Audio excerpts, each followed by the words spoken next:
Bonjour, nous sommes les Nomades Philosophes. Nous avons fait le tour du monde afin de répondre à la question philosophique suivante. Pourquoi faudrait-il protéger la nature ?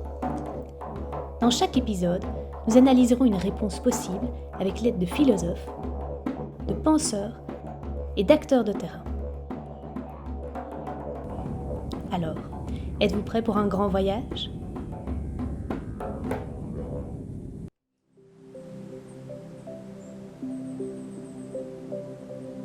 La nature est un émerveillement.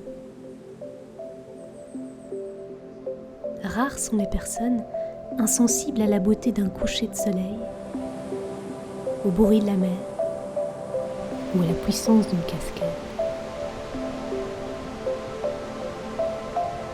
L'été venu, les touristes rejoignent la mer ou la montagne pour s'évader. Au Japon, il existe même un festival dédié à la contemplation des cerisiers en fleurs, le hanami.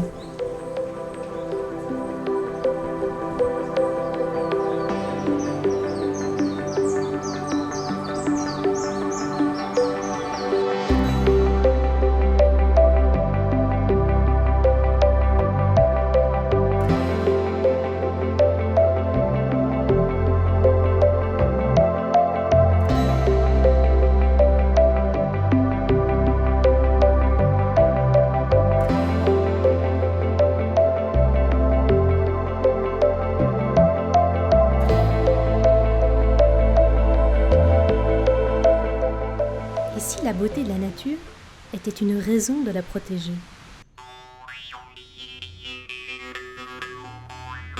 Mais qu'en pensent les philosophes ? There is a designation called areas of outstanding natural beauty. And so those are areas that are protected for their natural beauty. Émilie Brady est une philosophe américaine et elle fait partie d'un courant appelé l'esthétique environnementale. L'esthétique environnementale s'intéresse philosophiquement à la beauté de la nature. Mais revenons à nos moutons. Il y a donc des régions protégées principalement pour leur beauté naturelle, en tout cas en Angleterre. Et ailleurs dans le monde ? Au Japon par exemple ? Les bi-kan chiku, et bi c'est la beauté, kan c'est voir, et chiku c'est la zone. Et donc, des zones de paysage de beauté particulièrement remarquables. Ces zones naturelles que l'on préserve, on les préserve parce qu'elles sont belles. C'est également le cas aux États-Unis. L'histoire de la création du parc du Yellowstone est à ce titre exemplaire. C'est entre autres un peintre, Thomas Moran, qui a réussi à convaincre le président Grant de protéger cette zone grâce aux peintures qu'il y a réalisées. Le premier parc national au monde a alors été créé en 1872. La région du Yellowstone est, par la présente, préservée de tout développement, occupation ou vente par les lois des États-Unis. Cette région sera consacrée aux bénéfices et aux plaisirs de la population. Mais la beauté de la nature n'a pas seulement inspiré les hommes politiques, mais aussi de simples citoyens. Ce fut notamment le cas au Japon. Les lucioles. La luciole a été, dans l'histoire culturelle japonaise, un élément d'inspiration de la poésie, bien sûr, mais aussi de la peinture, et puis, à tel point que la plupart des enfants, même au XIXe siècle, ont des petites lanternes où on va mettre une luciole et la nuit, on est très, il y a une culture de la beauté du vol de lucioles. Malheureusement, la luciole est un animal fragile et qui a besoin de bords de rivière avec une eau pure. Et donc, dans toutes les grandes villes, à Tokyo notamment, les lucioles avaient disparu de la plupart de leurs lieux historiques. Et donc il y a eu un grand mouvement, ça démarre dans les années 70, où on va réaménager des berges de rivières, on va faire un vrai travail d'assainissement des eaux pour réintroduire la luciole. Et ça a fonctionné. Mais là encore, ce sont la plupart du temps des initiatives à l'origine des populations et pas des initiatives des pouvoirs publics. Les initiatives des pouvoirs publics viennent dans un second temps, stimulées par celles des populations. Ainsi, ce ne sont pas seulement de beaux paysages ou monuments naturels qui furent protégés pour leur beauté, mais également des espèces animales. Toujours au Japon, la beauté des balais des grues n'est sans doute pas étrangère au mouvement pour leur protection. In the preservation of species, that's an interesting question. Usually, certain kinds of biodiversity or ecological arguments are made, but beauty will be in there somewhere if it's not always explicit. So the protection of charismatic megafauna like tigers or panda bears, or indeed even, why is the polar bear the sort of poster animal, poster child of climate change? Because it's a very attractive, charismatic, cute, these are the perceptions of polar bears, and also deeply threatened by climate change. But many other species that aren't as attractive as the polar bear, we know that. Pensons également aux paresseux, la mascotte de la biodiversité au Costa Rica. C'est sûr que si on avait montré une chauve-souris, ça aurait moins attiré les foules. Quoique... Yeah, see, no, I find them super cute, but I mean, I've worked with them for 10 years. La beauté a donc été utilisée comme argument pour protéger la nature. Mais est-ce toujours aussi simple d'avancer cet argument? So sometimes beauty will be explicit and sort of written down, but sometimes I think it will be implicit. Why is it implicit and not always explicit? Because it's often seen to be very subjective. Waouh, c'est beau. Eh bien, moi, je ne trouve pas ça beau. Hein? Wait a minute. When we sort of talk about beauty, that sounds a little bit more like a subjective matter. Surely isn't beauty in the eye of the beholder? I feel very strongly that beauty is in the eye of the beholder in really only one sense, which is that we all come to the natural world with a different set of values, with a different background, with a different individual character, of a different age. But then we have these intersubjective agreements, perhaps about the beauty of a sunset. And you might sometimes get in a situation where you might be walking down a beach and enjoying a sunset. You say, isn't that lovely, the sunset tonight? And you might be really quite surprised if you're say it's your sibling or your spouse, your child says, that's the ugliest sunset I've ever seen. And you just be like, what? So that shows also, in terms of our aesthetic discussions, that we do feel strongly about them sometimes, and we want to defend them. We have a favorite singer, we have a favorite novel, we have a favorite poet, we have a favorite composer or a favorite rock musician, and we want to defend that view. That shows to me that we already have a really lovely model of agreements and disagreements, but also discussions and debates, which show that actually there are lots of ways in which we justify our aesthetic judgments. Donc, rien n'est perdu. On a les moyens pour discuter et se mettre d'accord. Allons maintenant voir du côté de l'Islande, devenue récemment la destination touristique pour les amoureux de nature.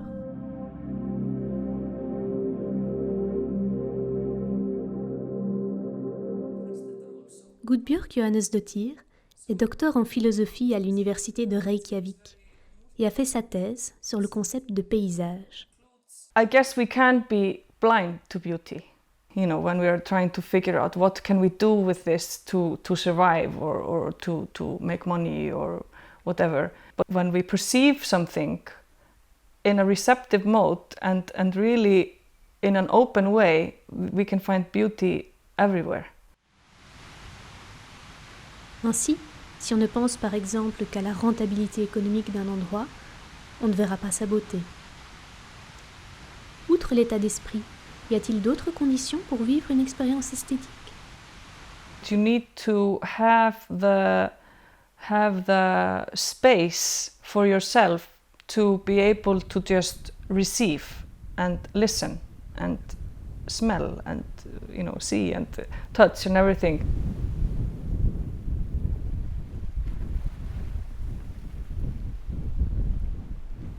Certain places, certain environments, they capture us more easily.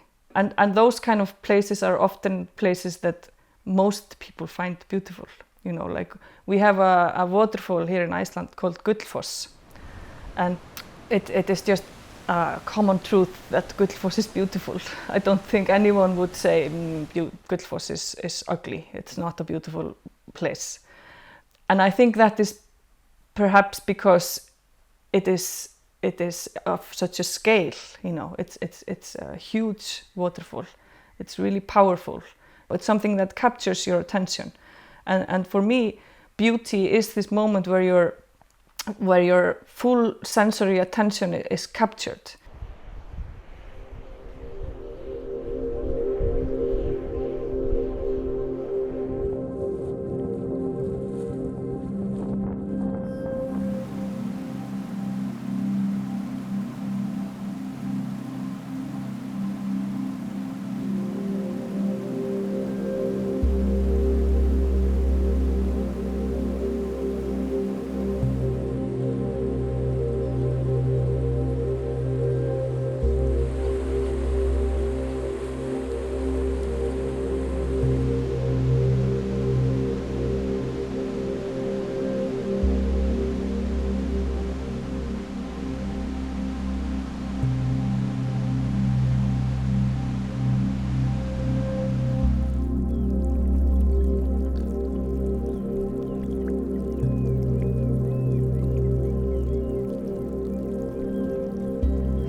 Bon, d'accord, l'Islande, c'est grandiose. Mais la nature ordinaire et banale, celle de tous les jours, par contre, elle n'est pas aussi jolie. These kind of spectacular beauties in nature, they can be like a magnifying glass for the less spectacular. But you need more effort to see the beauty, for example, of a small flower that is growing out of the concrete. You need to kind of put yourself into a specific mode to kind of perceive the sublime beauty of the power of the flower to come through the rock, you know, through the concrete.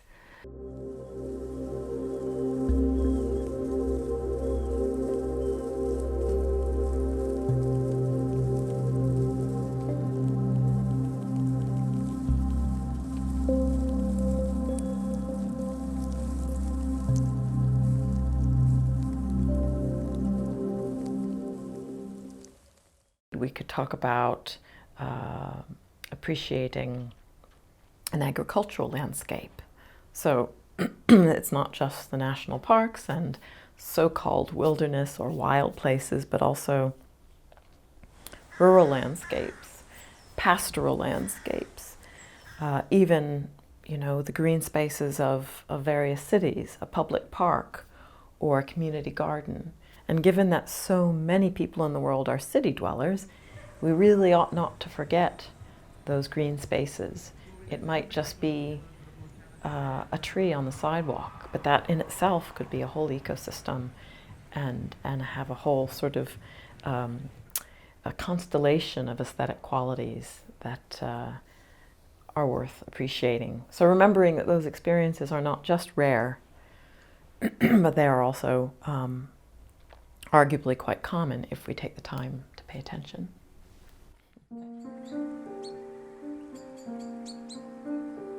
Pour bien comprendre en quoi la nature ordinaire peut être belle, allons voir une artiste.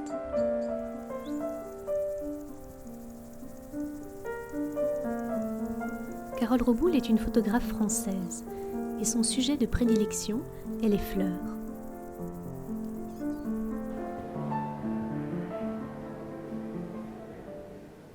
Donc là, en fait, c'est une fleur qui a quelle taille Toute petite. Oui, une soldanelle des Alpes, donc c'est une toute petite fleur qui est très jolie en fait parce que on la découvre à la fonte des névés, donc c'est en montagne. Il faut que la neige fonde et elle fleurit dans les herbes séchées une fois que les névés ont fondu. Et alors c'est marrant parce qu'elle est jolie mais les alentours sont souvent pas esthétiques du tout. Ah ouais, ouais.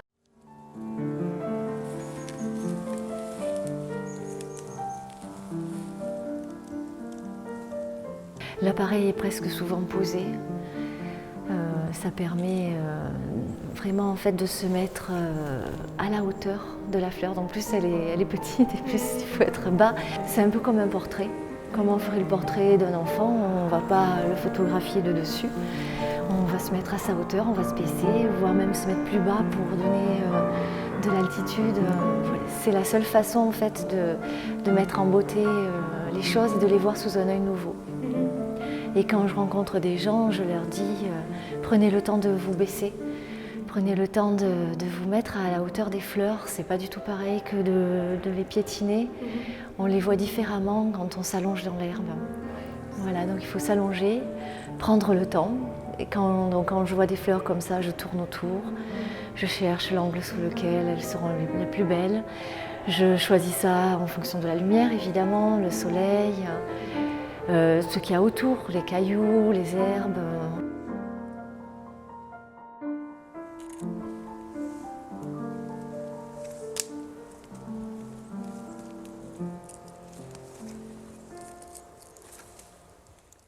Les fleurs sont un peu pour moi comme des personnes.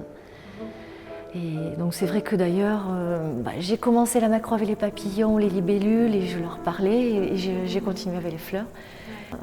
Parfois le courant passe, super, c'est un moment inoubliable. En général, il en ressort une photo.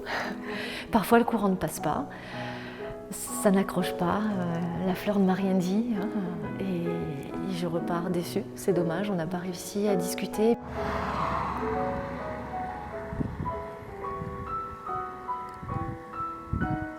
Donc la macro, c'est quelque chose qui permet effectivement de se fabriquer un univers un peu bulle, reconstituer un petit univers et de vivre un petit instant rien qu'à soi, alors qu'à côté il y a peut-être les voitures qui passent, des gens, ou même des fois, malheureusement, des détritus laissés par d'autres. Hein. Mais on est là et on oublie tout ça. Et pour quelques instants ou quelques heures, on est dans la nature complètement sauvage à nos yeux, parce qu'on ne voit plus que ce qu'on a derrière l'objectif macro.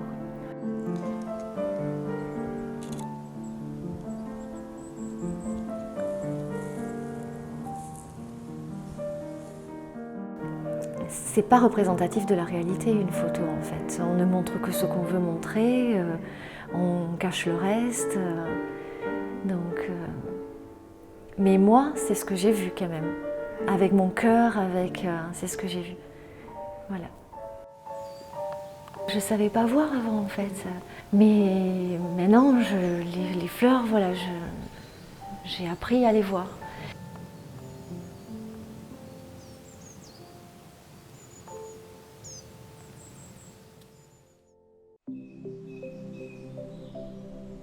Carole Reboul nous apprend ainsi à prendre le temps de nous baisser pour voir la beauté des fleurs les plus ordinaires.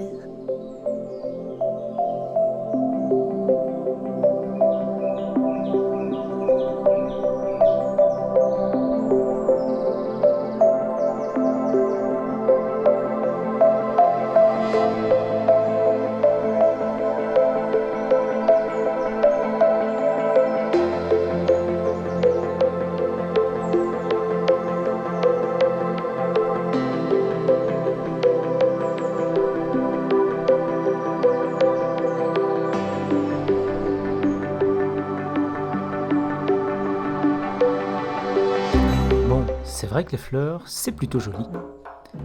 Mais il n'y a pas que des fleurs dans la nature. Il y a aussi des insectes, des vers de terre, des cadavres et des choses qui pourrissent. Vous n'allez quand même pas me dire que ça, c'est beau. So, one question that's often asked in my field in environmental aesthetics is, can everything in nature be beautiful? You know, on the positive aesthetics view, everything in wilder nature is beautiful. Even a rotting animal carcass, even the bloody kill of predation. In that kind of case, the argument is often made that it's a kind of holistic beauty, that it's the whole ecological story that we're seeing there, the necessity of predation in the wild. Un tenant du sous-courant de l'esthétique positive est le philosophe américain Holmes Rolston. You might say, yes, but how about all those dead things out there? Aren't they ugly? I'm walking in the woods and I come upon a deer now that's dead. Perhaps it died naturally. Perhaps a cougar got it and only ate part of it. Isn't that ugly? I mean, it's been dead a while. It stinks. Surely, Ralston, you can't think that these dead things are beautiful. And I say, well, let's paint a little bigger picture. True, that animal stinks. True, it's ugly, it's lying there, and there's some bones left, but the birds have been picking at it. Its remains. Guess what? It's being recycled, isn't it? Isn't there something rather beautiful about a system that quickly recycles and reuses its materials? Well, let's put it this way. What I see when I am in the woods is life persisting in the midst of its perpetual perishing. That's beautiful, isn't it? And if you don't think so, you ought to get out in the woods again, and I want you to remember to have those thoughts. Mais le regard scientifique ne désenchante-t-il pas la nature ?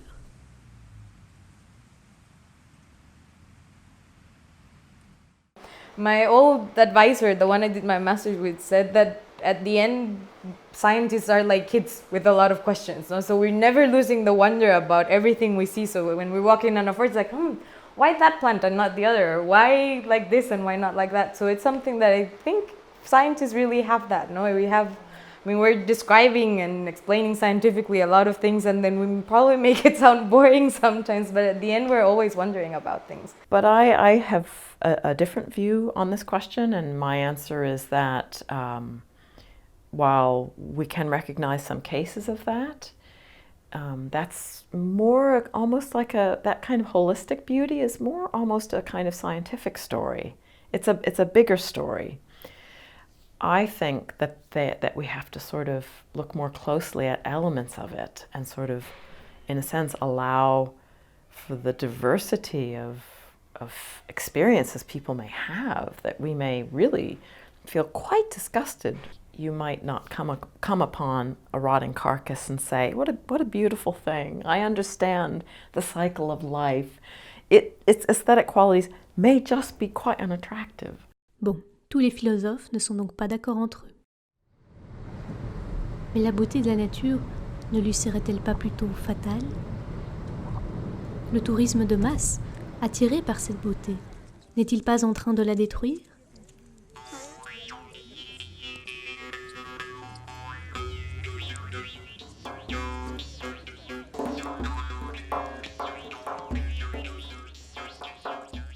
Well, the tourism has grown far too quickly, in my opinion, in the last few years.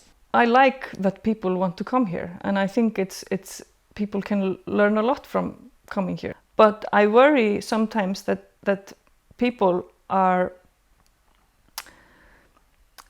traveling and being tourists. You know, you can be a tourist in many different ways, and you can ride in a bus, very quickly the ring road, and then stop every 2 hours and go out of the bus and take a picture and put a X on the checklist. Been there, done that, and just not take anything with you from the experience and not really experiencing it as fully as you can.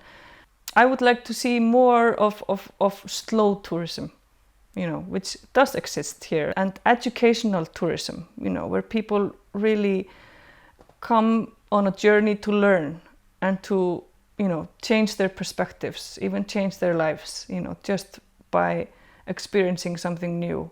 We can travel in a very respectful way, both to the nature and to ourselves, than by, running quickly through and taking a selfie with the waterfall, like showing it on Facebook. And I was thinking maybe everyone should just take a course, at the airport before they Arriver, prendre une photo, puis repartir. L'expérience esthétique véritable serait bien plus riche que cela. Mais à quoi ressemblerait-elle alors? Well, I think aesthetic experience is something that involves the senses, first and foremost. Sometimes it may just be sight and hearing, but it can also extend to touch, even to smells and tastes. Imagine walking in a forest and smelling the pine trees, or hearing the rustling of an animal, or feeling the warmth of the sun on your face. A beautiful landscape can also be on a day where it's all covered in fog. It's beautiful, absolutely beautiful to experience the landscape when it's all covered in fog and you can't really see anything, but you can feel more, you can hear more, you can smell more.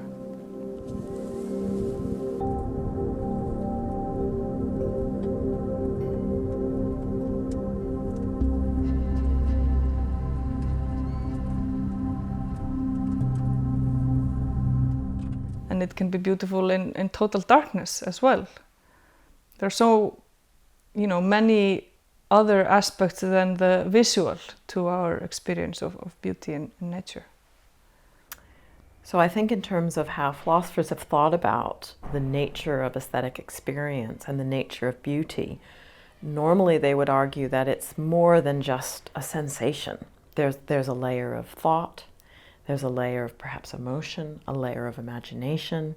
So imagine again that swimming through a lake and feeling the cold water on your skin, but what does that make you think about? Does that give you just a mere sensory pleasure? Usually it's much more about the place and the context and the whole environmental situation. Perhaps you're having imaginative associations with swimming in that lake when you were a child, you know, that might, perhaps you're thinking about the last time that you were there and in that lake and you saw a bear, you know, or a deer, maybe not a bear, maybe not in the European context, it depends, but maybe a deer walking into the forest. So there's memories may also layer through this experience.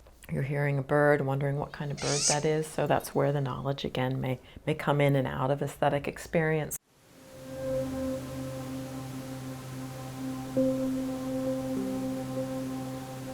L'expérience esthétique serait donc le fruit d'une véritable approche immersive, incluant tous nos sens et notre esprit.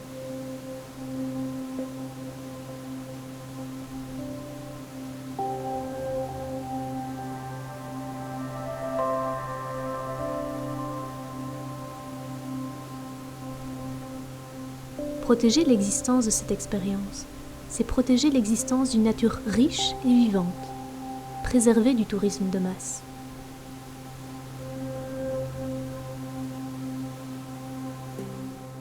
Mais l'argument esthétique ne serait-il pas anthropocentriste, centré sur le plaisir humain? S'agirait-il de protéger la nature juste pour son plaisir esthétique personnel? And current debates which do argue that aesthetic value and the value of beauty is a non-instrumental value, that beauty is something that's valued in and for itself. There may be these pleasurable effects of beauty, so my swimming through the lake, it gives me pleasure, of course, but at the same time I'm appreciating the clarity of that clean water. I'm appreciating the warmth of the sun as something, as part of the cosmos.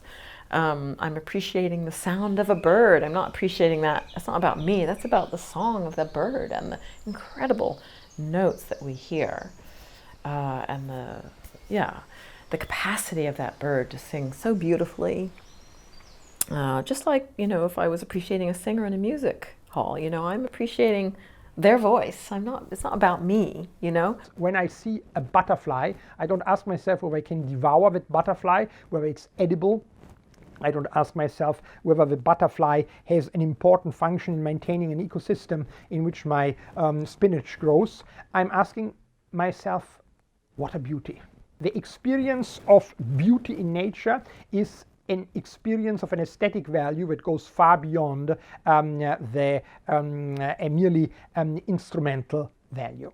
And I think that one of the reasons why we enjoy walking in the wilderness, in a forest, in a desert, is that we experience something that is transcending our own limited self.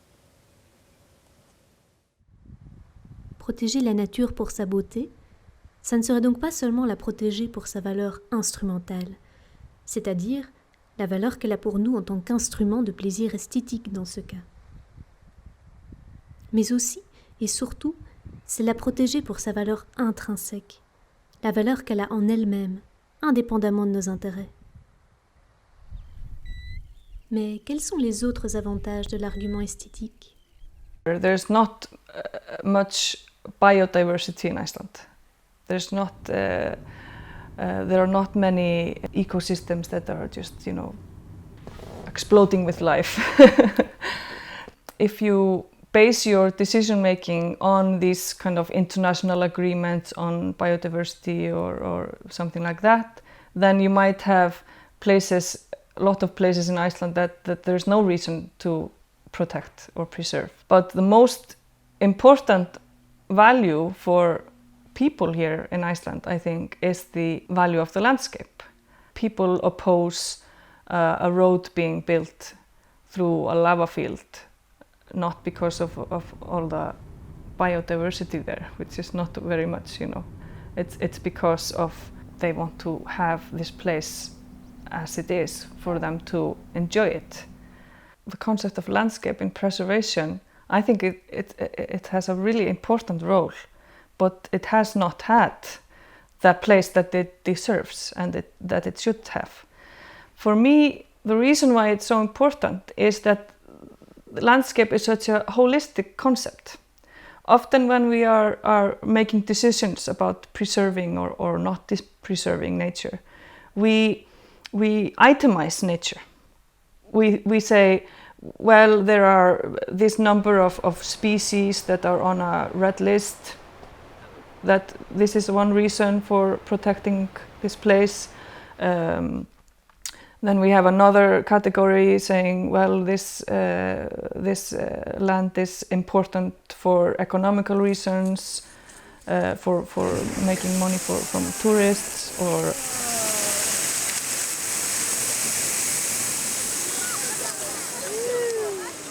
this itemizing, it is kind of done from the perspective of us being separated from nature. But for me, that is missing the bigger picture of the relationship between the human beings and the land. And I think the landscape concept can include that.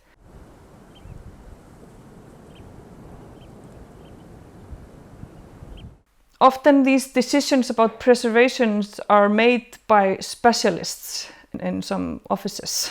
But then the decisions that are made, they can come into conflict with the needs or the perspectives of the people who actually live in the land that is being preserved or close to the land that is being preserved.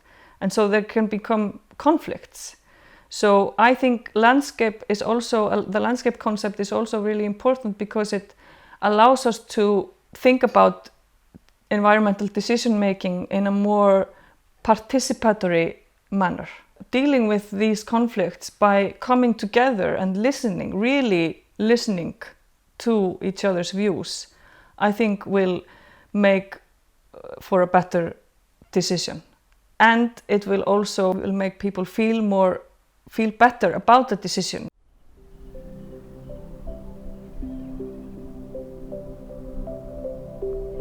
You know, we've had this ecological scientific understanding of our place on the earth for a long time. We can know things in our brain or, through our rational mind. But for this knowledge to really hit home and to really, create some changes within us so that it influences our behavior, we need to experience this knowledge. And I think we experience it through our aesthetic experiences in nature.